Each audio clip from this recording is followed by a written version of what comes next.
আমি সময় আর কিছু কিছু মানুষের জন্য না এত মেজাজটা খারাপ হয়ে যায় কি বলবো। এখন বাজে যায় 5টা, আমি সবে ঘর বারান্দা মুছে স্নান করে উঠলাম। দেখো আমার মা বাবা শিখিয়েছে যে ভদ্র পরিষ্কার পরিচ্ছন্ন রাখা, ছাদ দেওয়া মোছা, তো সেটাই।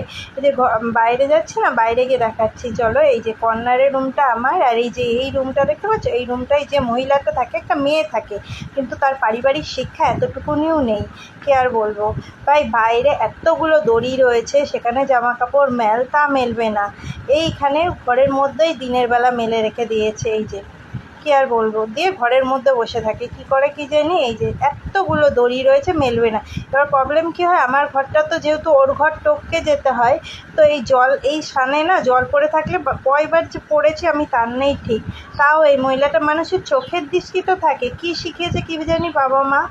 ভাই রাত্রিবেলা বাইরে জামা কাপড় মেলতে নেই, তাই বলে কি